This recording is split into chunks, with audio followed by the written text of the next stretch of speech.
All right, we're getting ready to go into Sting's final match at Revolution this Sunday. I will be there. That's right, Ted Hill of Ted's Takes on Wrestling.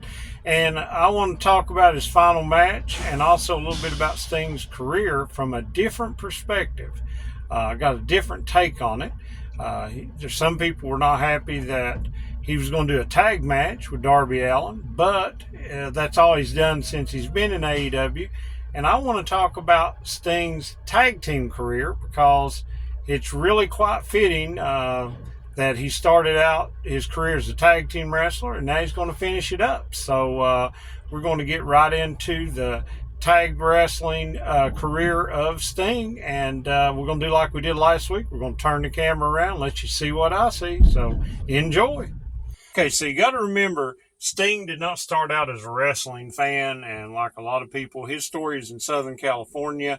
He played high school, football, basketball, got into bodybuilding, and I think was running a gym. 3 other bodybuilders and a guy come in, the guy's last name Bassman, and they were looking for somebody to join them to become wrestlers. And Sting was the one that got chosen, or he agreed to it. Trained for about a month. They were called Power Team USA. Sent their pictures around to different places. And Jerry Jarrett, Memphis territory, he said he'd take the 2 on the left, which was Sting and the Ultimate Warrior. That's right. So they came to the Tennessee territory. Started out as a tag team called the Freedom Fighters. They were jacked up, but this was a little different. In the southern territories, they didn't have a lot of muscle guys like they did up in the WWF. So they were different to look at, but they couldn't get over because they couldn't wrestle. I mean, Jeff Jarrett said on his podcast they were just real green.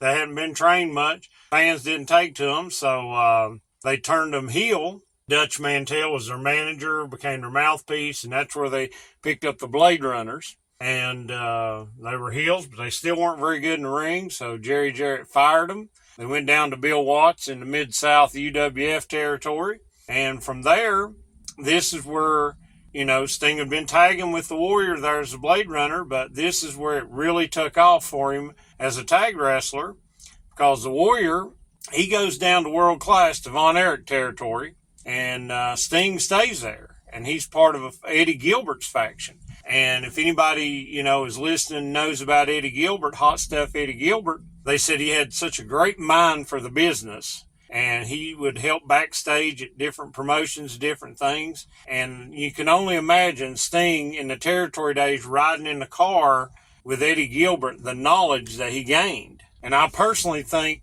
him being with Eddie Gilbert is what helped his work rate and him to become a better worker than the Ultimate Warrior. Because I don't know who Warrior's mentor was. But, when you go, and I'm not wanting to say anything bad about Warrior because, rest in peace. But for most of his career, nobody had a good thing to say about him. Whereas in Sting, everybody had good stuff to say about him. So maybe their attitudes, that helped Sting learn more. But obviously, I think being with Eddie Gilbert, it helped him. So him and Eddie won the tag titles in the UWF a couple different times. Then Sting even was tagging with a young Rick Steiner before him and Scott got together, and they won the tag titles down there. So he was getting a lot of tag experience. Then Jim Crockett buys UWF. He comes over to Jim Crockett, and even in the early beginnings, before he broke out as a single star, he was in a tag team with Steve Dr. Death Williams, who had also came from that Mid-South UWF territory, also doing a lot of stuff in Japan. But they would tag a lot, going against the Horsemen and different things. But then, he starts his singles career. And so he just started like in 85. And, within 3 years being that green, we get Clash of Champions. And him and Ric Flair go to a 45-minute draw. And he's made as a singles wrestler then. But there was even some tagging in the Jim Crockett and stuff. He would tag up with Dusty Rhodes. They would go against the Horsemen and the Road Warriors, Ricky Steamboat in the early 90s against the Dangerous Alliance. But probably his biggest tag team in that Jim Crockett WCW era would have been him and Lex Luger. We know they became great friends. They run a gym together in the Atlanta area. They won the 1988 Jim Crockett Senior Memorial Cup Tag Team Tournament, which is a great accomplishment because, they brought in lots of different tag teams from different places. When they would do those Jim Crockett things, the Road Warriors were the first winners of it. So Sting and Luger picked that up later on. Him and Luger would win the WCW World Tag Team titles. He would also find World Tag Team title success in WCW with the Giant or Big Show or Paul White, when they were doing the whole NWO thing. And then him and Kevin Nash with the Wolfpack. And I think that was something the Giant turned, and then him and Kevin Nash had a match, and who would replace or be something about the other tag title. It was a little bit weird, but him and Nash ended up out of that keeping the belts for a little bit there. So his early career, even though we think about those matches with Ric Flair, the matches with Vader, the matches with Cactus Jack, all those singles matches, there was a lot of good tag matches that Sting participated in during that early run of his career. And then, like I said, you go back, he started out as a tag wrestler with the Freedom Fighters, Blade Runners gimmick with the Ultimate Warrior. And then to go on and UWF with Eddie Gilbert and Rick Steiner, I think that really, really helped him and established him to be able to do tag matches. And we a lot of times forget about that. Then, of course, TNA, WCW is gone. Sting is one of the very few that doesn't go to WWE. And a lot of people don't remember this, but Sting's first match in TNA was TNA's 1-year anniversary, and him and Jeff Jarrett, he made his debut with him and Jeff Jarrett were against AJ Styles and X-Pac. That's right, Sean Waltman. So again, we see him debuting in a tag match. He would also go on in TNA to tag with AJ Styles and some others, and even once with Kurt Angle, and they won the World Tag Team titles in TNA. So, that's another promotion where he's won a World Tag Team title. So you think UWF Tag Team title, then he got the WCW Tag Team title, and now TNA. It's 3 different promotions right there that he won Tag Gold, even though Angle would turn on him and they would actually lose it to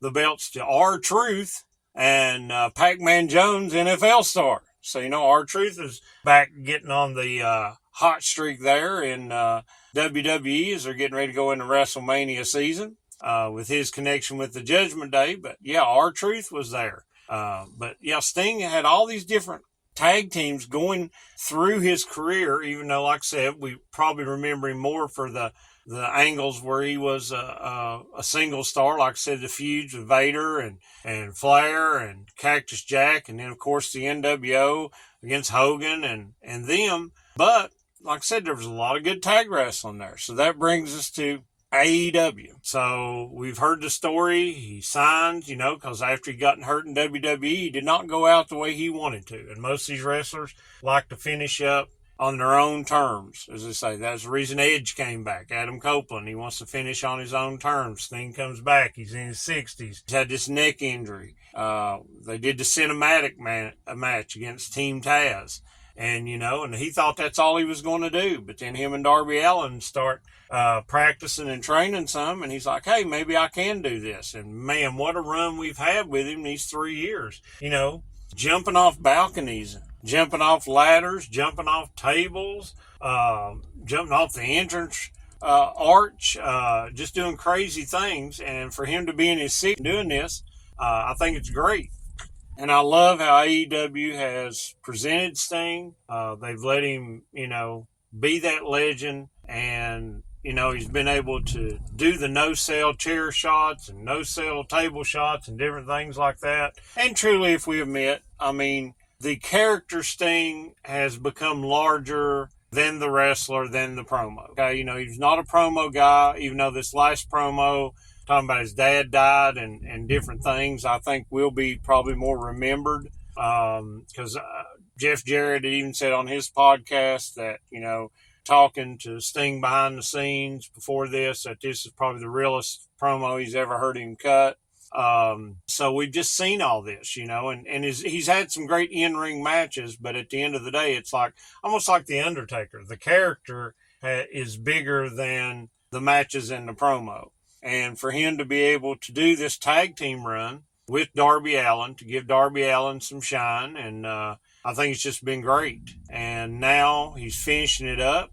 And one of the other things that we don't talk about is a lot of times these tag matches are made the older person be able to rest. But with a lot of Sting's tag matches, they've all been Texas Tornado, where everybody's in the ring, which that too is, when you got these gimmick matches, you can hide some things that he's limited to. And these matches are there to show strengths and hide the weaknesses. And I think it's been a great vehicle for him. So with that being said, again, I think this is just so great and interesting that Sting's career has come full circle. From being a tag team specialist in the beginning, the first few years of his career, to ending up the last few years being a tag team specialist, and even winning the AEW World Tag Team titles in another promotion, win World Tag Team titles in another promotion here at AEW.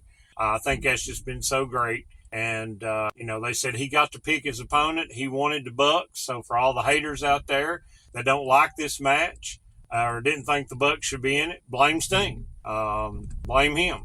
I've also heard that Sting, one of the reports, I think it's Meltzer, had said that Sting also, Tony Khan's giving him leeway on whether he wants to win or lose. It's up to him. So whatever the outcome is this coming Sunday night, if Sting goes out, takes the pin, and you don't like that result, blame Sting. If Sting wants to go out as a winner and make everybody happy, and you don't like that, blame Sting. So, but I think this is just so great.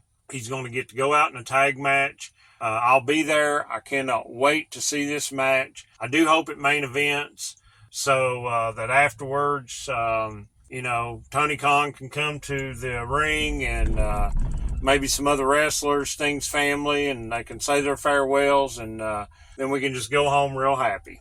All right, so hope you enjoyed that. Don't forget to subscribe, share, hit the like button, and remember, don't make mistakes. Trust Ted's takes.